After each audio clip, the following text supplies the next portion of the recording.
हर हर महादेव। आज की ये पावन शिव कथा केवल एक साधारण कथा नहीं है, बल्कि महादेव की वो दिव्य कृपा है जो उसी भक्त के जीवन में चमत्कार उत्पन्न करती है जिसका हृदय सच्ची श्रद्धा और पूर्ण विश्वास से भरा होता है। जो व्यक्ति इस कथा को अंत तक ध्यान पूर्वक और निर्मल मन से सुनता है, उसके जीवन में स्वयं शिव की अनुकंपा जागृत हो जाती है। संतों और महापुरुषों ने सदियों से कहा है कि शिव कथा उस दीपक के समान है जो अंधकार में डूबे जीवन को भी प्रकाश से भर देता है। आज वही दिव्य प्रकाश आपके जीवन और आपके घर की देहरी पर आने वाला है। जो भक्त इस कथा को पूर्ण श्रद्धा से सुनेगा, उसके जीवन से दुख, कष्ट और संकट स्वतः दूर होने लगेंगे। उसके घर में देव शक्तियों का वास बना रहेगा। चारों दिशाओं से सुख और समृद्धि उसके जीवन में प्रवेश करेगी। उसकी संतान दीर्घायु होगी, उन पर किसी भी प्रकार की आकस्मिक विपत्ति नहीं आएगी और उनके जीवन में सदा मंगल ही मंगल रहेगा। भक्तों, शिव कथा का श्रवण स्वयं में एक महान पुण्य है। कहा जाता है कि जो व्यक्ति कथा सुनता है वो कभी अकेला नहीं होता, उसके साथ हर क्षण शिव की कृपा चलती है। इसलिए चाहे आप घर के काम में हो, यात्रा में हो या किसी अन्य कार्य में व्यस्त हो, बस मन में महादेव का स्मरण रखते हुए कथा को सुनते रहिए। कथा सुनते समय बार बार मन ही मन जप करते रहिए, ओम नमः शिवाय, ओम नमः शिवाय। ये नाम जप जीवन में वही शक्ति उत्पन्न करता है जो वर्षों की कठोर तपस्या से प्राप्त होती है। लेकिन भक्तों, एक बात सदा स्मरण रखिए, शास्त्रों में स्पष्ट कहा गया है कि जो व्यक्ति किसी पवित्र कथा को आरंभ करके बीच में छोड़ देता है, वो अपने पुण्य को अधूरा कर देता है। अधूरी कथा, अधूरा जप और अधूरी भक्ति से पूर्ण फल कभी प्राप्त नहीं होता। इसलिए आज की इस पावन कथा को अंत तक सुनना ही आपका प्रथम पुण्य है। यही पुण्य सोए हुए भाग्य को जागृत करता है, रुके हुए कार्यों में गति लाता है और साधारण जीवन को भी सौभाग्य से भर देता है। अब कथा आरंभ करने से पहले एक छोटा सा भक्ति कर्म करिए। मन में श्रद्धा रखकर महादेव का नाम स्मरण कीजिए। नाम जप जितना अधिक होगा, उतनी ही शीघ्र शिव कृपा आपके जीवन में प्रकट होगी। अब अपना मन शांत कर लीजिए, शिव नाम को हृदय में बसाइए और अपने चारों ओर महादेव की शीतल दिव्य ऊर्जा का अनुभव कीजिए, क्योंकि अब हम आरंभ करने जा रहे हैं उस पवित्र शिव कथा को जो आपके जीवन में नया प्रकाश और नया सवेरा लेकर आएगी। ध्यान से सुनिए, श्रद्धा से सुनिए और भक्ति से अपने हृदय को भर लीजिए। एक छोटे से गांव में गोपाल नाम का एक युवक रहता था। गोपाल अपने गांव का सबसे परिश्रमी और शक्तिशाली व्यक्ति था। वो भोर होने से पहले उठ जाता और सूर्य अस्त होने तक अपने खेतों में कठिन परिश्रम करता। उसका श्रम और समर्पण पूरे गांव के लिए प्रेरणा का स्रोत था। गोपाल की पत्नी का नाम मोनिका था। स्वभाव से वो अत्यंत शांत, संस्कारी और धर्म में गहरी आस्था रखने वाली स्त्री थी। उसका मन सदा भगवान शिव की भक्ति में रमा रहता था। प्रत्येक सोमवार वो नियम पूर्वक व्रत रखती और गांव के पुराने शिवालय में जाकर लंबे समय तक पूजा, जप और ध्यान करती थी। मोनिका का विश्वास था कि केवल परिश्रम ही नहीं, बल्कि ईश्वर की कृपा भी जीवन को दिशा देती है। गोपाल और मोनिका का एक छोटा सा पुत्र था। उनका जीवन सादगी से भरा हुआ था, परंतु कठिनाइयों से मुक्त नहीं था। गोपाल दिन रात खेतों में मेहनत करता, फिर भी भाग्य मानो उसका साथ नहीं देता। कभी अत्यधिक वर्षा फसल को नष्ट कर देती, तो कभी सूखा सब कुछ छीन लेता। आर्थिक तंगी उनके जीवन का स्थायी हिस्सा बन चुकी थी। इन परिस्थितियों ने गोपाल के मन में ईश्वर और भाग्य के प्रति कटुता भर दी थी। कई बार वो घर लौटकर क्रोध में मोनिका से कह उठता कि वो खून पसीना एक कर देता है, फिर भी 2 वक्त की रोटी मुश्किल से मिलती है। उसे लगने लगा था कि ईश्वर की कृपा और भाग्य केवल कल्पना की बातें हैं, वास्तविकता तो केवल उसकी मेहनत है। मोनिका शांत भाव से उसकी बातें सुनती रहती। शिव भक्ति में लीन वो कभी कठोर उत्तर नहीं देती। वो हाथ जोड़कर विनम्रता से समझाती कि कर्म करना मनुष्य का कर्तव्य है और गोपाल उसे पूरी निष्ठा से निभा रहा है, लेकिन कर्म का फल देना महादेव के हाथ में होता है। परिणाम की चिंता किए बिना विनम्र बने रहना ही सच्चा धर्म है, क्योंकि अहंकार भाग्य को भी दूर कर देता है। एक दिन गोपाल खेत में सिंचाई के लिए गहरी नाली खोद रहा था। तभी उसका औजार अचानक किसी अत्यंत कठोर वस्तु से टकराया। उसने पूरी शक्ति लगाकर मिट्टी हटाई तो देखा कि वहां एक बड़ा और भारी पत्थर दबा हुआ है। ये साधारण पत्थर जैसा नहीं था। उसका रंग गहरे सुनहरे जैसा था और उसमें अनोखी चमक दिखाई दे रही थी। काफी प्रयास के बाद गोपाल उस पत्थर को बाहर निकाल लाया और घर ले आया। उसने गर्व से वो पत्थर मोनिका के सामने रख दिया और कहा कि यही उसकी मेहनत का प्रमाण है। उसके अनुसार ये किसी भाग्य या ईश्वर की देन नहीं, बल्कि उसकी शक्ति और परिश्रम का फल था। जब मोनिका ने उस चमकीले पत्थर को देखा तो उसके हृदय में एक अनजानी श्रद्धा जाग उठी। उसे लगा कि ये कोई साधारण वस्तु नहीं है, बल्कि इसमें किसी रहस्यमयी शक्ति का वास है। उसने विनम्र स्वर में गोपाल से कहा कि इस पत्थर को हल्के में न ले। संभव है ये ईश्वर की ओर से कोई संकेत या विशेष वरदान हो। लेकिन गोपाल ने उसकी बातों को महत्व नहीं दिया। वो ये नहीं जानता था कि यही सुनहरा पत्थर उसके जीवन में मेहनत और भाग्य की सबसे कठिन परीक्षा लेकर आने वाला है। वास्तव में वो कोई सामान्य पत्थर नहीं, बल्कि एक रहस्यमय रत्न था, जिसके भीतर अद्भुत शक्तियां छिपी हुई थीं। गोपाल ने उस सुनहरे पत्थर के बारे में कई लोगों से पूछताछ की, लेकिन कोई भी उसकी वास्तविक पहचान या मूल्य नहीं बता सका। अंततः उसने यही मान लिया कि ये किसी साधारण धातु का टुकड़ा होगा, बस थोड़ा अधिक चमकदार है। इसी सोच के साथ उसने उसे संभाल कर घर के एक कोने में रख दिया। कुछ दिन बीतने के बाद गोपाल के घर की स्थिति और भी कठिन हो गई। अनाज लगभग समाप्त हो चुका था और खेत के लिए बीज तथा घर के लिए राशन लाना आवश्यक था, पर दुर्भाग्य से उसके पास एक भी सिक्का नहीं था।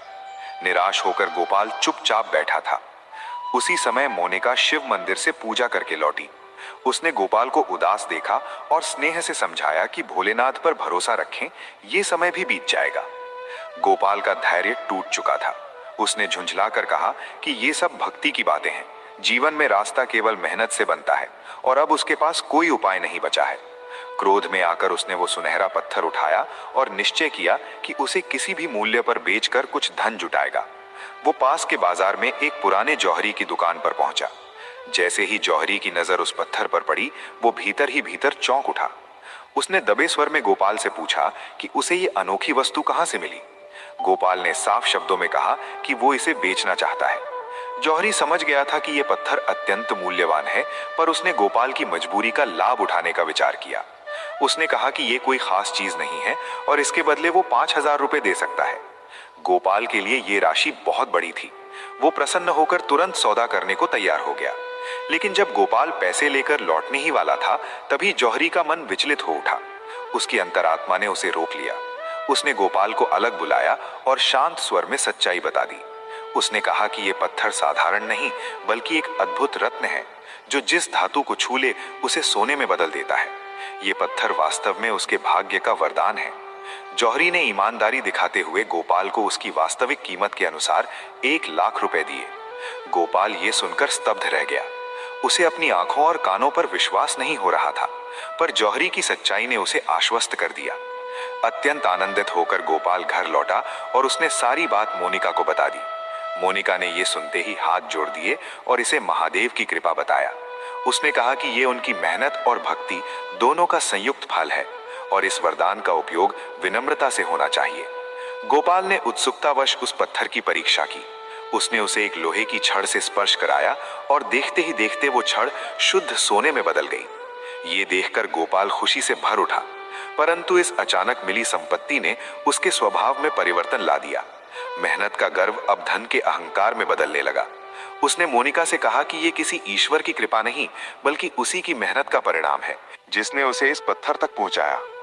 अब गोपाल के मन में केवल एक ही विचार घूमने लगा था कि वो पूरे गांव का सबसे धनवान व्यक्ति बनेगा। उसने बिना देर किए खेती का काम छोड़ दिया और नए घर के निर्माण व ऐश्वर्यपूर्ण जीवन में धन खर्च करने लगा। मोनिका उसे बार बार समझाती रही कि संपत्ति और सामर्थ्य के साथ विनम्रता अत्यंत आवश्यक होती है, पर गोपाल ने उसकी किसी भी बात पर ध्यान नहीं दिया। धीरे धीरे गोपाल के स्वभाव में घमंड साफ दिखाई देने लगा।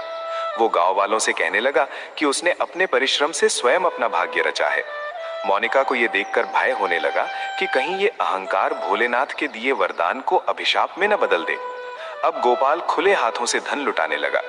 उसने गांव की सबसे कीमती भूमि खरीदी और वहां एक विशाल महल जैसा भवन बनवाने की तैयारी शुरू कर दी। खेती से उसका नाता पूरी तरह टूट चुका था। उसका पूरा ध्यान उस रहस्यमयी पत्थर की सहायता से सोना बनाने पर केंद्रित हो गया था।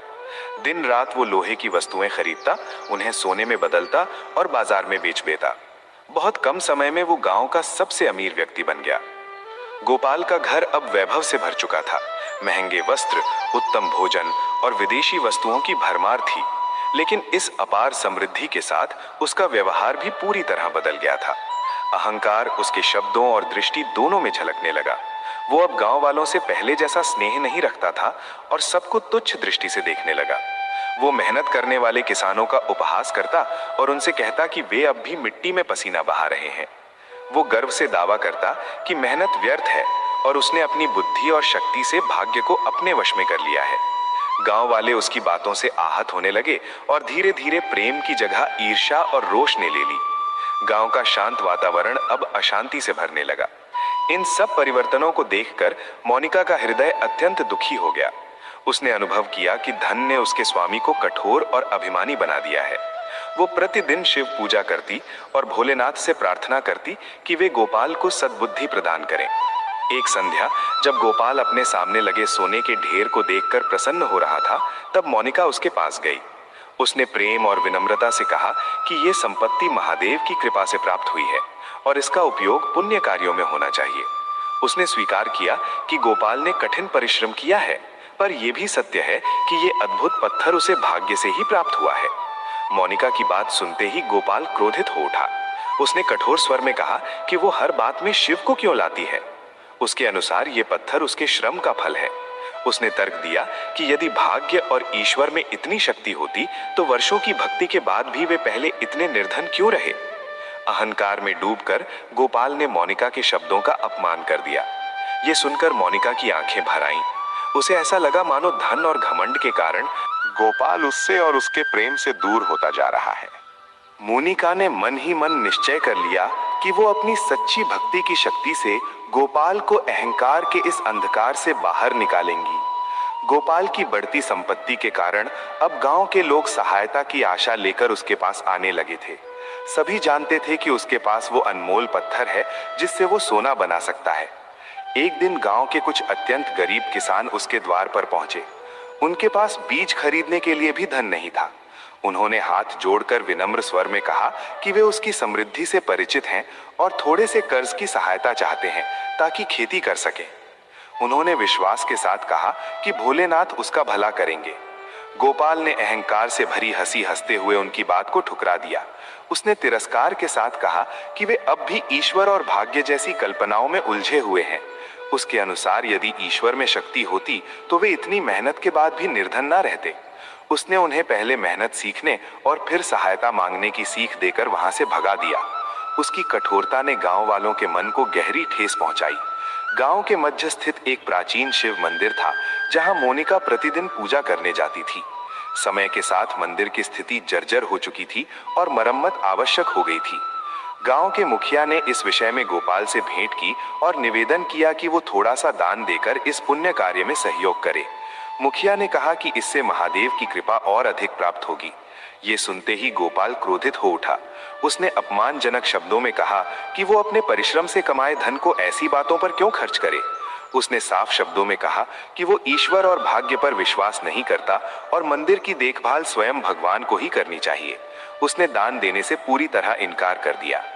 गोपाल का ये व्यवहार मोनिका के हृदय को भीतर तक पीड़ा दे गया। उसने देखा कि उसका स्वामी अब परिश्रम से दूर होकर केवल धन और सोने के नशे में डूबता जा रहा है।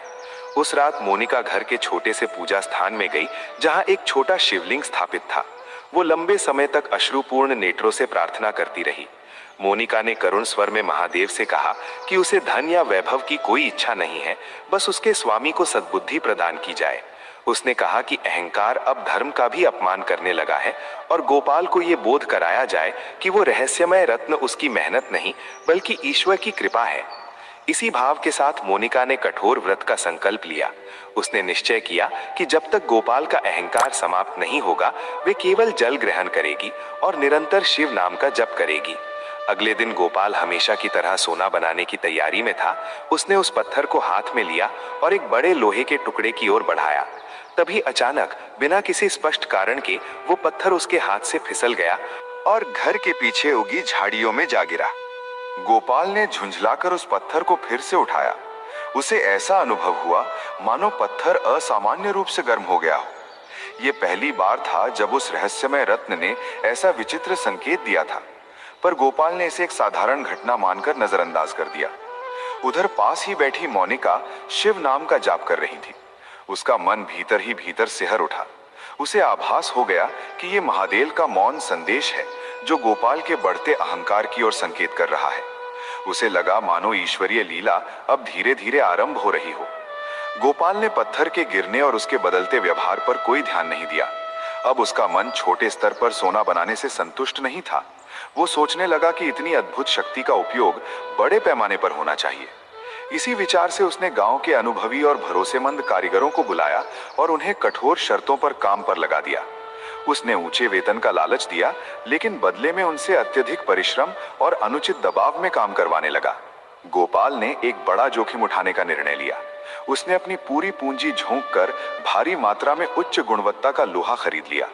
उसका उद्देश्य था कि वो एक ही बार में इस पूरे लोहे को सोने में बदलकर बड़े व्यापारियों को बेच दे और अपार धन अर्जित करे। अपने इस निर्णय पर वो अत्यंत गर्व महसूस कर रहा था। उसने मोनिका से भी अहंकार भरे स्वर में कहा कि यही असली बुद्धि है। उसके अनुसार मोनिका के छोटे छोटे व्रत और साधनाओं का कोई महत्व नहीं था, जबकि वो एक ही प्रयास में असीम संपत्ति का स्वामी बनने वाला था। मोनिका ने शांत लेकिन चिंतित स्वर में उसे समझाने का प्रयास किया। उसने कहा कि परिश्रम अच्छा है, परंतु अत्यधिक लोभ और अहंकार विनाश का कारण बन सकते हैं। उसने गोपाल को सावधान किया कि कहीं इस व्यवहार से महादेव अप्रसन्न न हो जाएं। गोपाल ने उसकी बातों को अनसुना कर दिया। उसे लगा कि मोनिका बिना कारण डर रही है। अगले दिन वो अपने नए बने कार्यस्थल पर पहुंचा, जहां लोहे का विशाल भंडार एकत्रित किया गया था। वो अत्यंत उत्साहित था और आत्मविश्वास से भरा हुआ था। उसने पत्थर को हाथ में लिया और गर्व के साथ पहले बड़े लोहे के टुकड़े को उससे स्पर्श कराया, लेकिन इस बार परिणाम अपेक्षित नहीं था। लोहा पूरी तरह सोने में परिवर्तित नहीं हुआ। उसका केवल एक भाग ही सोना बना, शेष हिस्सा वैसा ही रह गया। गोपाल घबरा गया। उसने सोचा कि शायद उससे कोई भूल हो गई है। उसने फिर से प्रयास किया। दूसरे टुकड़े पर पत्थर छूते ही परिवर्तन और भी धीमा हो गया। पत्थर की चमक अब पहले जैसी तेज नहीं रही थी, उसमें हल्का सा म्लानपन आ गया था। गोपाल के चेहरे पर चिंता की रेखाएं उभर आईं। वो घबराहट में बार बार पत्थर को अलग अलग टुकड़ों पर आजमाने लगा, लेकिन हर बार परिणाम और खराब होता गया। वो समझ नहीं पा रहा था कि आखिर ये सब क्यों हो रहा है। अंततः भयभीत होकर वो मोनिका की ओर दौड़ा, मानो अब उसके पास कोई उत्तर नहीं बचा हो। कांपती हुई आवाज में गोपाल ने मोनिका से कहा कि अब वो पत्थर पहले की तरह काम नहीं कर रहा है। उसकी शक्ति घटती जा रही है और उसने अपना सारा धन लोहे में लगा दिया है। भय और घबराहट उसके चेहरे पर साफ दिखाई दे रही थी। मोनिका उस समय अखंड शिव नाम का जाप कर रही थी। उसने शांत और स्थिर दृष्टि से गोपाल को देखा। उसके मन में यह स्पष्ट हो गया कि अब महादेव अपनी लीला प्रकट कर रहे हैं। गंभीर स्वर में उसने कहा कि वास्तव में पत्थर की शक्ति नहीं, बल्कि गोपाल का अहंकार टूट रहा है। उसने धन को केवल अपने परिश्रम का परिणाम माना और देवों के देव महादेव की उपेक्षा की। ईश्वर ने संकेत दिए थे, लेकिन उन्हें अनदेखा कर दिया गया। अब वही वरदान धीरे धीरे विपरीत रूप लेने लगा है। गोपाल का भय धीरे धीरे क्रोध में बदल गया। वो पत्थर को जमीन पर पटक देना चाहता था, लेकिन लोभ ने उसे रोक लिया। उसने तीखे स्वर में कहा कि ये अहंकार नहीं, बल्कि उसकी मेहनत की कमाई है। उसके अनुसार ये पत्थर उसकी शक्ति का प्रतीक था। उसने व्याकुल होकर कहा कि अब क्या करेगा, सारा धन दांव पर लग चुका है और यदि पत्थर ने साथ छोड़ दिया तो वे फिर से निर्धन हो जाएंगे। इस समय गोपाल भीतर से पूरी तरह टूट चुका था। जिस धन पर उसे गर्व था, वही अब उसे मानसिक पीड़ा दे रहा था। मोनिका ने शांति और करुणा के साथ उसे गले लगाया। उसने समझ लिया कि ये वही क्षण है जब सत्य का बोध कराया जा सकता है। मोनिका ने कोमल लेकिन दृढ़ स्वर में कहा कि भय से विवेक नष्ट हो जाता है। ये पत्थर कोई साधारण वस्तु नहीं है जिसे इच्छानुसार चलाया जा सके। ये दैवी कृपा का स्वरूप है। उसने गोपाल को समझाया कि परिश्रम का अपना महत्व है, लेकिन ये पत्थर उसे भाग्य से प्राप्त हुआ है। उसने मेहनत को तो पूजा, पर भाग्य और ईश्वर को नकार दिया। मोनिका ने कहा कि ये दिव्य वरदान केवल विनम्रता और कृतज्ञता से ही कार्य करता है। उसने गोपाल को उसके आचरण की याद दिलाई। गरीब किसानों को अपमानित करना, शिव मंदिर के लिए दान से इनकार करना और धन को ही सर्वशक्तिमान मान लेना, यही अहंकार का रूप है। उसने कहा कि अभी भी समय है, क्योंकि महादेव अत्यंत दयालु हैं और सच्ची भक्ति से शीघ्र प्रसन्न हो जाते हैं। ये कहते हुए मोनिका ने गोपाल के हाथ से वो पत्थर लिया उसे कपड़े में लपेटा और घर के मंदिर में शिवलिंग के पास रख दिया। फिर उसने गोपाल से कहा कि अब उसे इस पत्थर से मोह छोड़ देना चाहिए, क्योंकि सच्चा सुख केवल भोलेनाथ की कृपा से ही प्राप्त होता है। मोनिका ने कहा कि वो गोपाल से केवल 2 कार्य करने को कहती है और उसे पूर्ण विश्वास है कि महादेव उनकी पीड़ा हर लेंगे। पहला कार्य सेवा का है। उसी शिव मंदिर में जाकर जिसकी मरम्मत के लिए उसने दान देने से मना किया था, एक साधारण सेवक की तरह सफाई और सेवा करनी होगी और वहां के पुजारी से क्षमा याचना करनी होगी। दूसरा कार्य क्षमा और कृतज्ञता का है। उन गरीब किसानों को खोजकर सम्मान पूर्वक बुलाना होगा जिन्हें उसने कभी अपमानित करके लौटा दिया था। मोनिका ने कहा कि उनसे क्षमा याचना करो और बीज खरीदने के लिए उन्हें धन दो। उन्हें यह भी बताओ कि ये धन केवल तुम्हारी मेहनत का परिणाम नहीं, बल्कि ईश्वर की कृपा और भाग्य का प्रसाद है। गोपाल अब घमंड में नहीं था, बल्कि भय और टूटन की अवस्था में खड़ा था। वो समझ चुका था कि इस समय मोनिका ही उसकी एकमात्र आशा है। गोपाल के मन में गहरा द्वंद्व चल रहा था। एक ओर उसका पुराना अहंकार उसे खींच रहा था, तो दूसरी ओर फिर से संपन्न बनने की लालसा और उस दिव्य पत्थर की शक्ति खोने का डर था। वो जानता था कि अब मोनिका की बात मानने के अतिरिक्त उसके पास कोई और मार्ग नहीं बचा है। उसने अपने कीमती वस्त्र उतार दिए और साधारण कपड़े धारण किए।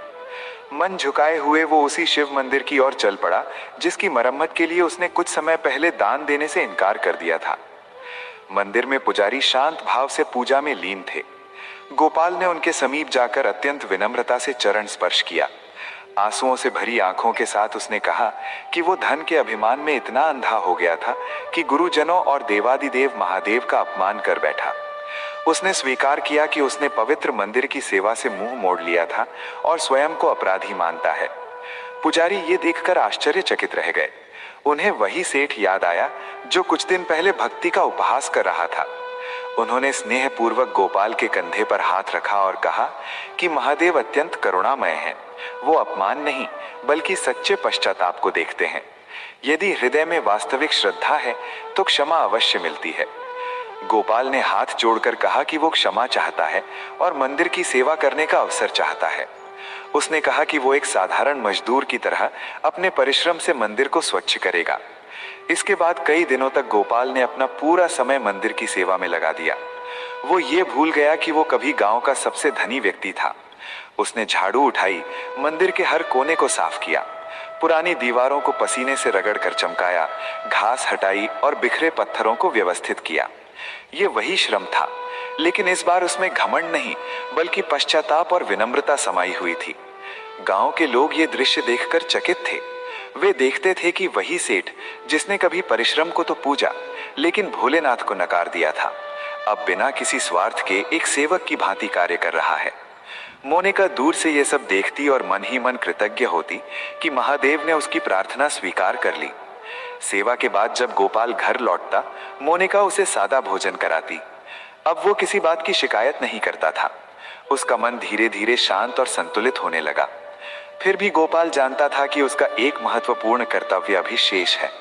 उसे उन गरीब किसानों से भी क्षमा मांगनी थी जिन्हें उसने धन के मद में अपमानित किया था। वो समझ चुका था कि मोनिका द्वारा दिखाए गए मार्ग का ये दूसरा एक संध्या का समय था। खेतों में दिन भर परिश्रम करने के बाद किसान थके कदमों से गांव की ओर लौट रहे थे। तभी रास्ते में उन्हें एक अनोखा दृश्य दिखाई दिया। गोपाल वहां खड़ा था, लेकिन आज उसके वस्त्र सादे थे और चेहरे पर पहले जैसा अभिमान नहीं, बल्कि गहरी विनम्रता झलक रही थी। किसान उसे देखकर ठिठक गए। उनके मन में आशंका हुई कि कहीं वो फिर से उनका उपहास करने तो नहीं आया, लेकिन गोपाल ने हाथ जोड़कर सिर झुका लिया। उसकी आंखें नम थीं। कांपते स्वर में उसने कहा कि वो सभी से क्षमा चाहता है। गोपाल ने अपनी कठोरता को त्यागते हुए स्वीकार किया कि उसने धन के नशे में उनकी मेहनत का अपमान किया था। उसने कहा था कि केवल परिश्रम ही सब कुछ है और भाग्य व ईश्वर का कोई महत्व नहीं, लेकिन अब उसे अपनी भूल का एहसास हो चुका था। उसने स्पष्ट शब्दों में माना कि जो दिव्य रत्न उसे मिला वो केवल उसकी मेहनत का फल नहीं, बल्कि ईश्वर की कृपा भी था। किसानों ने पहली बार गोपाल को इस रूप में देखा। वही व्यक्ति जो कभी अहंकार से भरा रहता था, आज सच्चे पश्चाताप में खड़ा था। उनके मन में जो क्रोध था वो धीरे धीरे करुणा में बदल गया। इसके बाद गोपाल ने एक और कदम उठाया। उसने अपने पास बचे स्वर्ण में से धन निकाला और आदरपूर्वक किसानों के सामने रख दिया। उसने कहा कि ये सहायता उसकी ओर से नहीं बल्कि महादेव की कृपा के रूप में स्वीकार की जाए, ताकि वे बीज खरीद सकें और ईमानदारी से खेती कर सकें। गोपाल ने धन के साथ साथ सम्मान भी दिया। किसानों ने विस्मय और प्रसन्नता के साथ उसे स्वीकार किया। वे समझ चुके थे कि गोपाल का हृदय सचमुच बदल चुका है। उन्होंने उसे आशीर्वाद दिया। एक वृद्ध किसान ने भावुक होकर कहा कि पहले तुम धनवान थे, लेकिन आज तुम वास्तव में महान बने हो, क्योंकि तुम्हारे भीतर विनम्रता और दया आ गई है। शांत चित्त से जब गोपाल घर लौटा तो उसने पूरी घटना मोनिका को सुनाई। ये सुनकर मोनिका की आंखों में संतोष और आनंद के आंसू भर आए। उसने हाथ जोड़कर महादेव को धन्यवाद दिया और मन ही मन अपने व्रत की सफलता को अनुभव किया। मोनिका ने स्नेहपूर्वक गोपाल के कंधे पर हाथ रखा और कहा कि सच्ची संपत्ति धन नहीं बल्कि विनम्रता है। सेवा और क्षमा से ही ईश्वर प्रसन्न होते हैं। गोपाल अब पूरी तरह परिवर्तित हो चुका था। उसने पत्थर की शक्ति पर भरोसा छोड़कर भोलेनाथ की कृपा में विश्वास करना सीख लिया था। एक रात दोनों अपने घर के छोटे से मंदिर के पास बैठे थे। वातावरण शांत था। तभी मोनिका ने धीरे से कहा कि अब उसका अहंकार पूरी तरह समाप्त हो चुका है। मोनिका ने शांत स्वर में कहा कि सेवा और क्षमा के माध्यम से उन्होंने महादेव को प्रसन्न कर लिया है, इसलिए अब भय की कोई आवश्यकता नहीं है। ये कहते हुए उन्होंने कपड़े में सुरक्षित रखा हुआ भाग्य का पत्थर उठाया और स्नेहपूर्वक गोपाल के हाथों में रख दिया। मोनिका ने समझाया कि परिश्रम और भाग्य एक दूसरे के विरोधी नहीं बल्कि सहायक है। ये पत्थर केवल मेहनत का फल नहीं बल्कि भोलेनाथ की विशेष कृपा भी है, इसलिए इसे कभी अपने अहंकार का साधन नहीं बनाना चाहिए। गोपाल ने गहरे विश्वास के साथ पत्थर को थामा। उसकी दृष्टि घर के मंदिर में स्थापित छोटे से शिवलिंग पर गई। उसने हाथ जोड़कर आंखें मूंद ली और अत्यंत विनम्र भाव से प्रार्थना की। उसके मन में भाव उठे कि हे देवादिदेव महादेव, वो अहंकार में सत्य को भूल गया था। ये दिव्य रत्न उनका वरदान है और वो स्वयं केवल इसका माध्यम है। यदि प्रभु चाहे तो वो इस शक्ति का उपयोग सेवा और जरूरतमंदों की सहायता के लिए करेगा। जब गोपाल ने आंखें खोली तो उसने देखा कि पत्थर पहले से भी अधिक उज्जवल हो उठा है। उसकी स्वर्णिम आभा पूरे कक्ष में फैल गई थी। बिना किसी लालच के केवल परीक्षण हेतु उसने पास रखी एक छोटी लोहे की पत्ती पर पत्थर को स्पर्श कराया। उसी क्षण वो पत्ती पूरी तरह शुद्ध सोने में परिवर्तित हो गई। परिवर्तन पूर्ण, त्वरित और दोष रहित था। गोपाल स्तब्ध रह गया। उसका मन आनंद और कृतज्ञता से भर उठा। उसने समझ लिया कि शक्ति लौट आई है, वो भी पहले से अधिक पवित्र रूप में। उसने तुरंत पत्थर को भूमि पर रखा और शिवलिंग के सामने नतमस्तक हो गया। भावुक स्वर में उसने कहा कि प्रभु ने उसे क्षमा कर दिया है और ये सिखा दिया है कि अहंकार से वरदान भी विनाश का कारण बन सकता है, जबकि विनम्रता से सब कुछ मंगलमय हो जाता है। मोनिका की आंखें भी संतोष और आनंद से नम थीं। उनका निरंतर शिव स्मरण सफल हो चुका था और उनके स्वामी को अब सच्चा बोध प्राप्त हो गया था। अगले दिन गोपाल ने एक महत्वपूर्ण निर्णय लिया। उसने अपने कारीगरों को बुलाया और सम्मानपूर्वक उचित वेतन के साथ कार्य सौंपा। पहले से खरीदे गए लोहे को उसने सोने में बदला, लेकिन इस बार उद्देश्य धन संग्रह नहीं बल्कि ऋण मुक्ति और लोक कल्याण था। गोपाल ने मोनिका से कहा कि अब उसका जीवन केवल सोना बनाने तक सीमित नहीं रहेगा। ये दिव्य रत्न पूरे गांव के लिए कल्याण का साधन बनेगा। वो अपनी मेहनत, इस वरदान और महादेव की कृपा से समाज के हित में कार्य करेगा। उसने सच्ची समृद्धि का अर्थ समझ लिया था कि वास्तविक धन वही है जो दूसरों के जीवन में सुख और आशा भर दे। इसी भावना के साथ गोपाल ने अपने कार्य का नाम महादेव कृपा रखा। अब उसका लक्ष्य केवल व्यापार नहीं बल्कि सेवा था। अपने नए जीवन की शुरुआत उसने उसी कार्य से की जिसे कभी उसने तुच्छ समझकर ठुकरा दिया था। गांव के पुराने शिव मंदिर का द्वार समय के साथ जर्जर हो चुका था।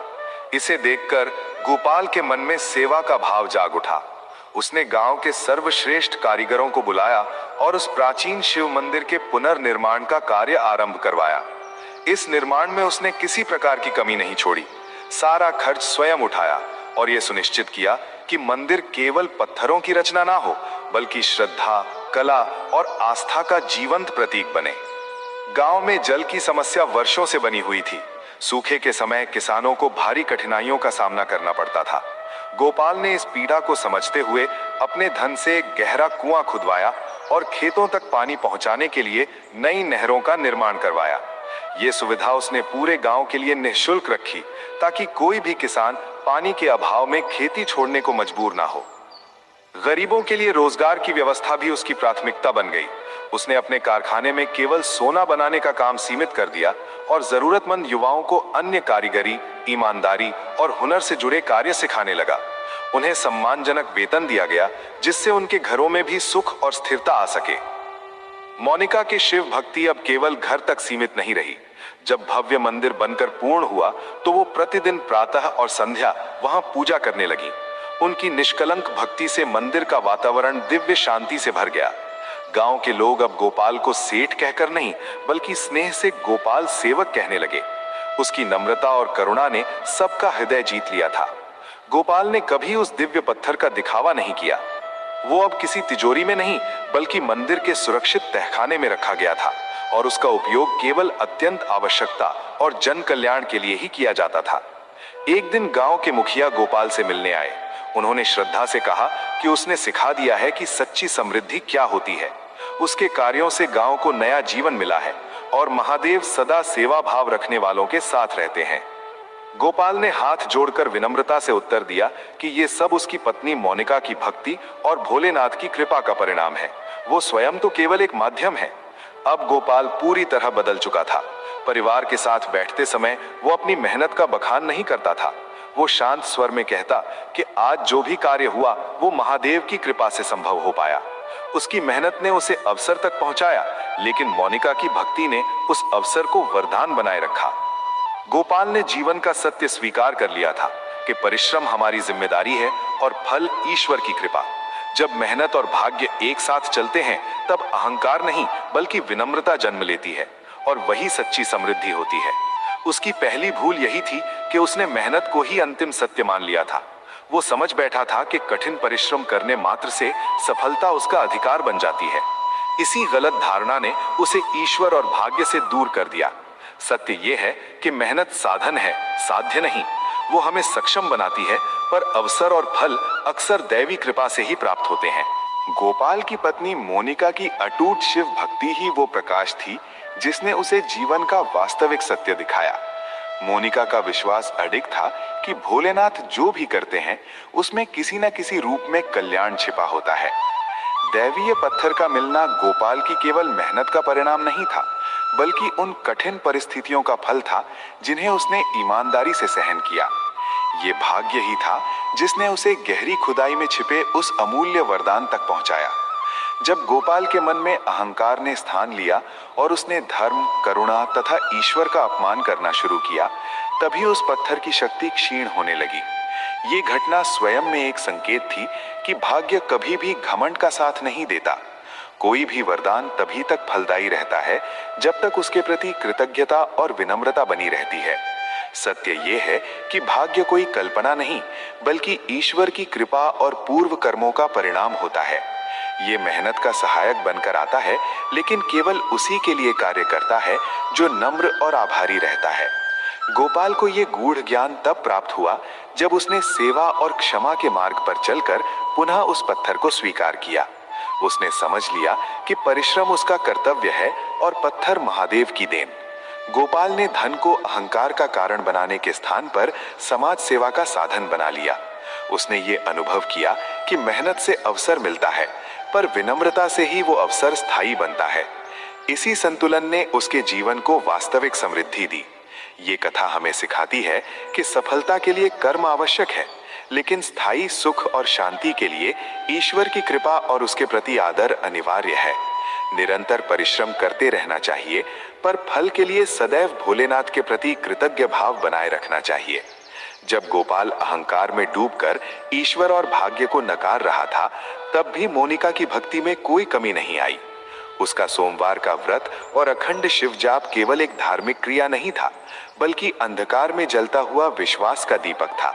वो जानती थी कि मेहनत के बावजूद जो अभाव है वो महादेव की परीक्षा है। मोनिका ने कभी धन या वैभव के लिए प्रार्थना नहीं की। उसकी प्रार्थना सदैव गोपाल की सद्बुद्धि और उसके अहंकार के नाश के लिए रही।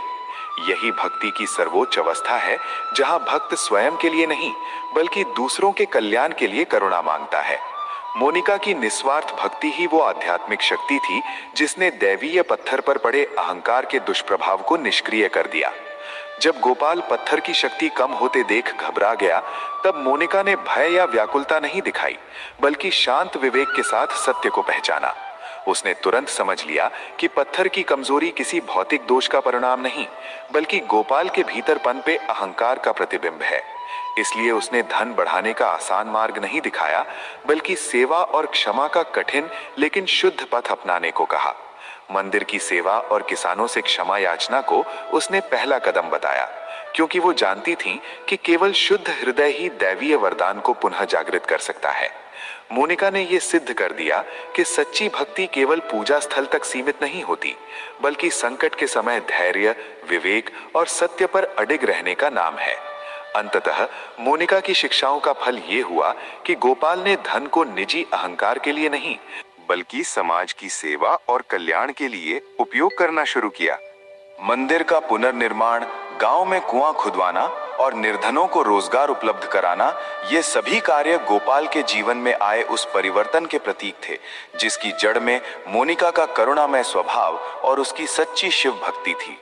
मोनिका ने अपने आचरण से यह स्पष्ट कर दिया कि वास्तविक धन वही होता है जो दूसरों के जीवन में उपयोगी बने। जो गोपाल कभी मंदिर और गरीबों का उपहास करता था, वही आज उनकी सेवा में सुख और संतोष का अनुभव कर रहा था। ये परिवर्तन मोनिका की भक्ति की सबसे बड़ी सफलता थी। गोपाल की ये कथा हमें साफ तौर पर सिखाती है कि मानव जीवन में परिश्रम और भाग्य दोनों का समान स्थान है। गोपाल ने अपने कठिन श्रम से उस दैवीय रत्न को पाया, लेकिन जैसे ही उसने अहंकार किया और उस वरदान को केवल अपनी शक्ति का परिणाम मान लिया, उसकी प्रभाव शक्ति कम होने लगी। यही वो क्षण था जब जीवन ने उसे सिखाया कि वरदान भी विनम्रता की मांग करता है। पत्नी मोनिका की अटूट शिव भक्ति, धैर्य और विवेक ने ही गोपाल को सही दिशा दिखाई। मोनिका ने उसे ये बोध कराया कि धन और सामर्थ्य हमारी निजी संपत्ति नहीं, बल्कि भोलेनाथ की अमानत है। इनके साथ कृतज्ञता और नम्रता का भाव जुड़ा रहना अत्यंत आवश्यक है। जब गोपाल ने अपने अहंकार का त्याग किया, मंदिर की सेवा की और निर्धनों से क्षमा मांगी, तभी उस पत्थर की दिव्य शक्ति पुनः जागृत हुई। ये कथा हमें गहरा सत्य सिखाती है कि समृद्धि तब तक स्थायी नहीं हो सकती जब तक वो विनम्रता और परोपकार की नींव पर खड़ी ना हो। सच्ची दौलत तिजोरी में बंद स्वर्ण नहीं, बल्कि वो शांति है जो सेवा और करुणा से हृदय में जन्म लेती है। और अंततः यही संपत्ति गोपाल को प्राप्त हुई। भक्तों, प्रेम और श्रद्धा के साथ उच्चारण कीजिए, हर हर महादेव।